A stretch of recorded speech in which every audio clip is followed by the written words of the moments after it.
Connectez-vous, connectez-vous, connectez-vous. Voilà, on va vite faire. On va vite faire. Et voilà.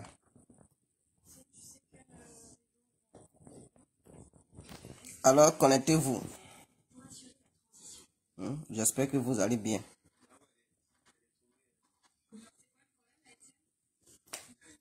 J'espère que vous allez bien. Voilà, mettez-vous en ligne. Alors, bonsoir à tous. Et à tout temps, pour tous ceux qui ne me connaissent pas, je suis l'incontournable guerre complet tout terrain. L'homme dont on parle, l'homme qui n'a pas froid aux yeux, l'homme qui ne marche pas ses mots. Vous pouvez aussi m'appeler devant la ville, l'homme n'est rien, gouverneur italien, docteur Modon, appelez-moi Vumbu, laisse-moi mourir, c'est qu'un plaid royal, padrino, camarade des eaux, la mouja. Alors, cette histoire de trafic de drogue en Côte d'Ivoire, comment Soro Guillaume réussi à malmener le ministre Ahmed Bakayoko? Voici la vérité que les gens ne vous disent jamais. Et moi, je vais vous avouer la vérité. Ce qui se passe en Côte d'Ivoire, cette cargaison de la coque que les gens ont saisie au port autonome d'Abidjan, précisément à Bridi, cela appartient à Soro Guillaume. C'est à lui ce port. Est-ce que vous comprenez? C'est à lui ce port. Donc c'est un trafiquant de tout. C'est le prix, il est ouvert. C'est à lui ce port. Je dis c'est à lui ce port. C'est à lui cette cargaison. Uniquement par carte bancaire. Alors, voici la stratégie. Soro Guillaume, voulant coûte que coûte que le président Alassane Ouattara mette hors d'état de nuit son excellence, M. Ahmed Bakayoko, qu'est-ce qu'il fait? Soro Guillaume coopère avec des Sud-Américains. Précisément, les gens de Nicaragua, on les appelle les Nicaraguayens, et les gens de la Colombie. Et ils coopèrent. Soro Guillaume a dépensé 1 milliard dans cette histoire de business dans le but de porter le chapeau à Ahmed Bakayoko. Alors, Soro Guillaume, il commande de la coque de l'Amérique du Sud en dépensant 1 milliard. Vous savez qu'en politique, tout est possible. Il y a des gens qui vont dire, ah, Dédé, est-ce que ce que tu dis? Oui, ce que je vous dis, c'est véritablement vrai. Ne doutez en aucun instant de ce que je vous dis. Donc, Soro Guillaume a dépensé 1 milliard de francs CFA. Et après cela, la cargaison est venue. Parce que Soro Guillaume sait qu'Ahmed Bakayoko ne se porte pas bien, il n'est pas au pays. Il n'est pas au pays et tout. Donc, Soro Guillaume n'étant pas aussi au pays, Ahmed Bakayoko n'étant pas aussi au pays, alors Soro Guillaume a commandé la commande une fois au port autonome d'Abidjan. Soro Guillaume a ses éléments au sein du gouvernement ivoirien. C'est ainsi que les gens de Soro Guillaume signalent pour dire qu'il y a une cargaison de drogue qui est arrivée et que c'est Ahmed Bakayoko qui est à la base, qui est le grand dealer de l'Afrique de l'Ouest.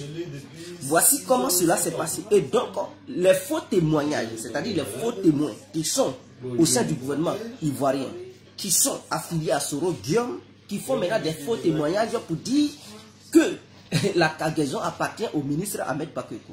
Tout ça pour pousser le couple présidentiel, pour dire, tout simplement pour dire que Alassane Ouattara il travaille avec des ministres drogués, des ministres qui font du business de la coque. Et donc, pour la crédibilité du gouvernement d'Alassane Ouattara, il faille que Alassane Ouattara mette Ahmed Bakayoko hors d'état de nuit, c'est-à-dire il faudrait qu'il le chasse de son gouvernement pour une bonne image du gouvernement d'Alassane Ouattara. Voici ce qui est arrivé. Et donc, ils ont des proxys, ils ont des relais, comme les Chris Yapi, les Soulets de trucs de Paris, les Guêpes, et j'en passe, qui eux maintenant, ils reprennent cela. Et Afrique Média, qu'ils payent aussi d'ailleurs, pour faire la propagande de cela. Et donc, si le gouvernement ivoirien ne prend pas garde, alors ce gouvernement ivoirien va tomber dans le piège de Guillaume Soro. Et même certains militants et certaines militantes du RADP vont penser que réellement, je dis bien, vont penser que réellement Ahmed Bakayoko est un dealer. Et eux-mêmes, ils vont rentrer dans la danse de Guillaume Soro et ses amis sans même le savoir. C'est-à-dire, ce sont des grands stratèges. Des gens vont les croire. Ils vont dire, ah, donc Ahmed Bakayoko est un dealer. Ceci, et ils vont commencer à haïr Ahmed Bakayoko. C'est-à-dire la vision, c'est quoi? Cette vision, c'est tout simplement de pousser le président Alassane Ouattara à chasser Ahmed Bakayoko parce qu'ils savent que Ahmed Bakayoko est le verrou du gouvernement Alassane Ouattara. C'est-à-dire, tant qu'Ahmed Bakayoko sera là, il n'aura pas de coup d'État. Quiconque osera faire une rébellion, il sera maté. Parce que c'est un ministre qui connaît son travail. C'est le plus grand ministre de la défense que la Côte d'Ivoire n'a jamais connu depuis que la Côte d'Ivoire existe. Ahmed Bakayoko est l'un des ministres le plus intelligent et le plus stratège de la défense. Depuis que la Côte d'Ivoire est créée, depuis que la Côte d'Ivoire a eu son indépendance, Ahmed Bakayoko est le meilleur ministre de la défense. Et donc, une fois que ce ministre ne sera plus ministre de la Défense, vous allez voir, le gouvernement d'Alassane Ouattara sera fragilisé. Parce que combien de tentatives Soro Diom a fait? Il a essayé de corrompre Ahmed Bakayoko. Il n'a pas réussi. Il a essayé de le convaincre pour dire Ahmed Bakayoko ne qu'à se rallier à lui pour qu'ensemble ils puissent renverser Alassane Ouattara et venir au pouvoir. Ahmed Bakayoko a dit non, je ne peux pas trahir Alassane. Je ne peux pas me rallier avec toi pour renverser Alassane Ouattara. Donc Soro, ayant cette haine, il a dit bon, comme tu ne veux pas te rallier, on va voir. Qu'est-ce qu'il fait maintenant? Il paye des dealers qui envoient de la drogue. Il est prêt à partager. Soro Diom, vous savez, il a beaucoup de milliards. C'est un riche. Soro Diom, c'est un grand milliardaire. Il n'est pas camarade de quelqu'un. Depuis qu'il a cassé les banques de Côte d'Ivoire, BCAO, Banque centrale des États de l'Afrique de l'Ouest, Soro Diom a cassé ça. Tous les milliards, il a pris ça. Aujourd'hui, il a payé des maisons partout. Il est riche. Donc aussi, Soro Diom pour enlever 1 milliard pour dépenser, c'est comme si il prenait papier toilette pour aller aux toilettes. Pour lui, ce n'est pas l'argent. Parce que l'argent qu'il a, 1 milliard n'est rien devant Soro Diom. C'est comme si tu disais à Soro Diom 1 500 000 euros. Soro Diom 1 million d'euros, ce n'est rien, ce n'est rien devant ses yeux. 1 million d'euros, ce n'est rien. Parce qu'il a des millions d'euros dans son compte. Donc, pour dépenser 1 million d'euros pour nuire son adversaire, il est prêt à le faire. Et c'est ce que Soro Diom est en train de faire. Ahmed Bakayoko étant dans l'incapacité de se défendre. Parce que, en ce moment-là, il fait face à une maladie. Il lutte contre cette maladie. Il n'a plus le temps de se défendre pour dire non, c'est pas moi le dealer. Non. Lui, il lutte, il se bat pour se rétablir. Est-ce qu'il a encore le temps de dire non, les gens qui font cette propagande autour de lui, les gens qui l'accusent, qui serait le dealer, c'est lui qui fait entrer la drogue en Côte d'Ivoire. Non, il n'a pas ce temps. Il lutte. Donc, comme il n'y a pas de gens, il n'y a personne capable de défendre l'image d'Ahmed Bakayoko, les Ivoiriens, sans le vouloir, sans l'accepter, ils acceptent. C'est comme ça le cerveau. C'est-à-dire, quelque chose qu'on te répète matin, midi, soir, on dit, lui, il a fait ça, lui, il a fait ça. Sans même le savoir, tu acceptes petit à petit et tu finis par croire que ce qu'on te dit là, c'est la vérité. Et l'être humain a été toujours comme ça. Et donc, ne tombez pas dans le piège de Diom Soro. Je demande au gouvernement ivoirien de prendre garde. Et tous ces ministres qui haïssent Ahmed Bakayoko, qui sont là, qui pompent Alassane Ouattara matin, midi, soir, pour dire non, le ministre est mauvais, ceci, cela, ce sont des proxys de Diom Soro. Ce sont les éléments de Diom Soro infiltrés dans le gouvernement. Mais personne ne peut le savoir. Parce que si on commence à citer les noms, ils vont dire ah, toi, tu détestes le RADP. Tu as commencé à dénigrer encore le RADP. Ils ne savent pas parce que beaucoup parmi nous pensent que ces personnes-là, parce qu'ils ont l'habitude de voir ces personnes, ils ont l'habitude d'entendre ces personnes, ils ont l'habitude de voir les discours guerriers de ces personnes. Vous voyez, quand ces personnes défendent Alassane Ouattara, ça rassure la base du RADP. Les gens disent non, lui là, de la manière il défend Alassane Ouattara, il ne peut jamais trahir Ouattara. Détrompez-vous.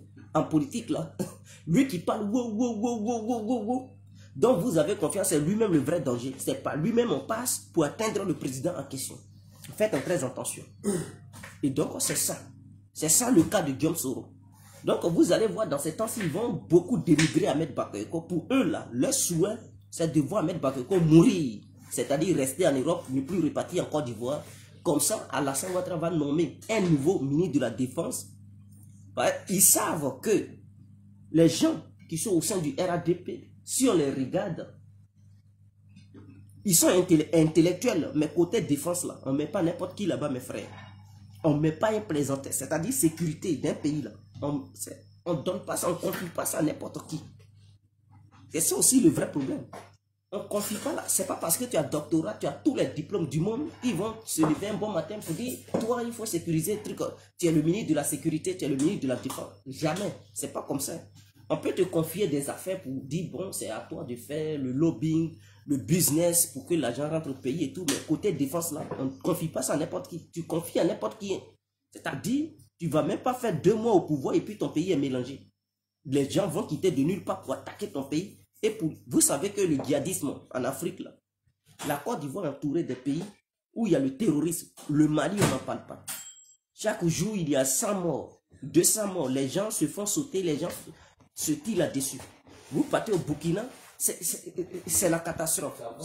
Ces pays-là font partie des pays infiltrés par le terrorisme au monde. Est-ce que vous comprenez? Le Niger, on n'en parle pas. Donc, la sous-région est infectée. Grâce à Ahmed Bakayoko, la Côte d'Ivoire n'est pas touchée par le terrorisme. Grâce à Ahmed Bakayoko, la Côte d'Ivoire, les Ivoiriens peuvent sortir dans la nuit, rentrer quand ils veulent, comme ils veulent. Mais si Ahmed Bakayoko, nous ne prenons pas soin de lui, et que si jamais un jour il partait de façon précipitée, les Ivoiriens vont le regretter. On va souffrir. Et ça, c'est la stratégie de Soro Diom. Les Chris Yapi et tout. Mais j'ai l'impression que le gouvernement ivoirien joue aussi avec les Ivoiriens. J'ai l'impression que le gouvernement ivoirien accepte de voir des bandits comme Chris Yapi dénigrer notre ministre de la Défense, dénigrer le premier ministre de Côte d'Ivoire.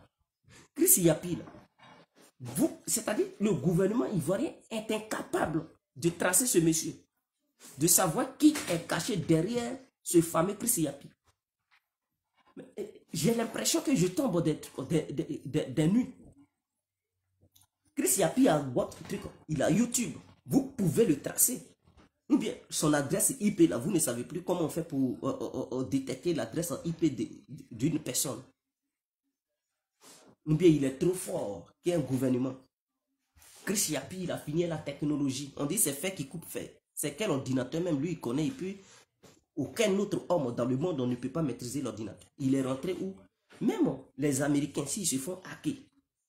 C'est-à-dire les entreprises les plus protégées au monde, il y a des hackers qui pénètrent là-dedans, dans leur système, pour fouiller et prendre des documents là-dedans. Le gouvernement ivoirien est incapable de faire venir des hackers puissants pour leur dire, ce fameux Chris Yapi, faites tout, vous allez nous montrer l'identité de ce dernier. Le gouvernement ivoirien ne peut pas. C'est-à-dire, vous facilitez les gens, mais ça, là, ça va rester. Hein. Les élections futures, n'oubliez pas que tout ce que ces Chris Yapi, ces pro-Soro, ces bandits notoires, ils font là, ça reste dans les têtes des Ivoiriens petit à petit. Et des gens vont penser, ils vont finir par croire que ce que ces bandits-là disent, c'est la vérité. À vous de voir. Si vous voulez arrêter Chris Yapi, alors mettez la main dans la poche et arrêtez-le le plus tôt possible. Je pense que la Côte d'Ivoire est un État. Ils n'ont pas dit que Chris Yapi a affaire à un seul individu, mais il a affaire à l'État ivoirien. Et l'État ivoirien veut nous dire, nous, peuple ivoirien, nous, Africains, qu'il est dans l'incapacité d'arrêter Chris Yapi. Non, je ne crois pas. Tout l'argent là, engagez des hackers, il y a des hackers, ou bien vous ne pouvez plus. Allez-y, prendre des hackers, même les Nord-Coréens, ils sont puissants. Les Russes, les hackers russes, ils sont puissants. Allez-y voir, aux États-Unis, même en Israël, il y a des hackers partout. Qu'est-ce que... Mais je ne comprends pas Alassane. Mais non, bon, peut-être le gouvernement ivoirien a fait alliance avec les pro-Soro pour vraiment perturber les Ivoiriens. Sinon, je ne peux pas croire un instant que ce fameux Chris Yapi arrive à malmener le gouvernement ivoirien. Et le gouvernement ivoirien est là en train de baver.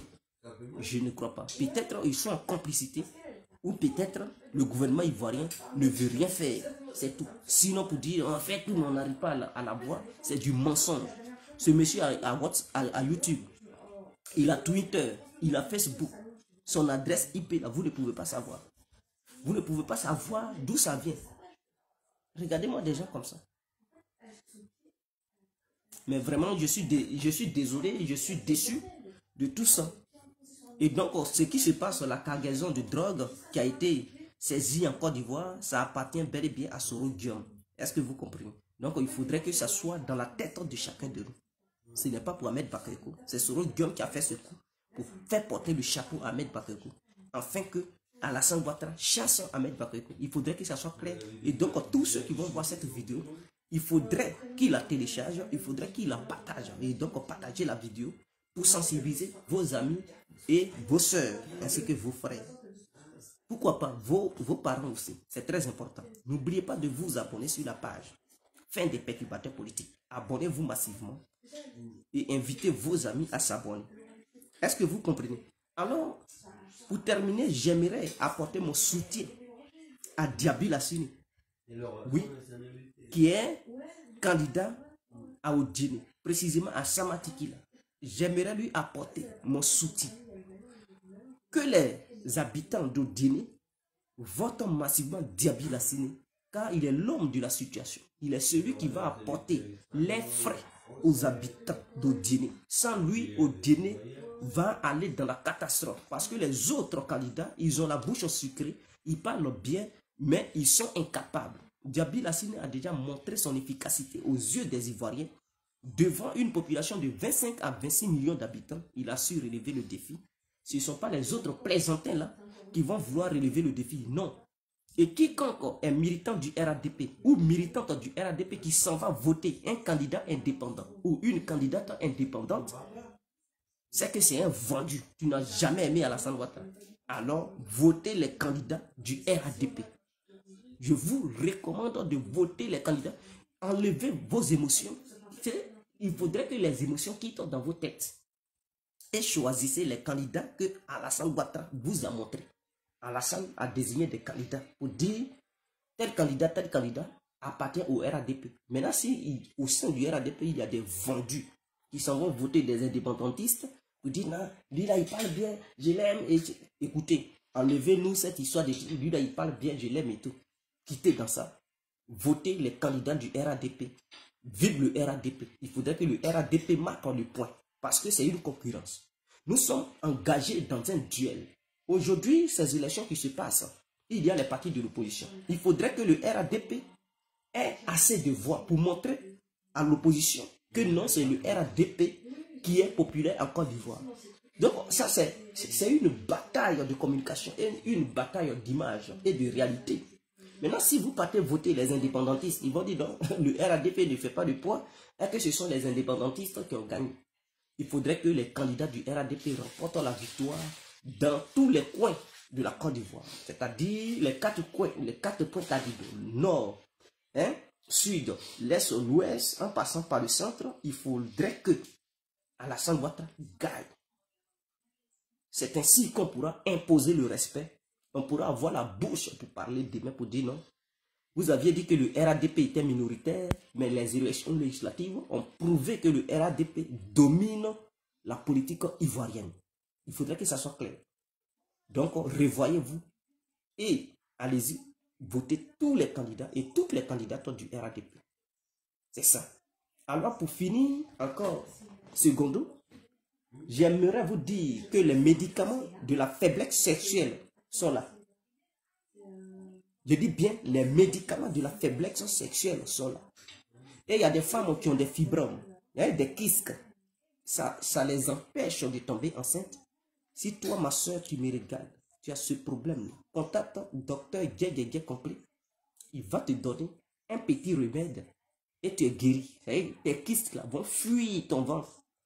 Et l'année qui vient, c'est-à-dire avant même un an, c'est-à-dire tu te soignes pendant un mois, deuxième mois là, ton mari sera heureux parce que tu vas porter un bébé.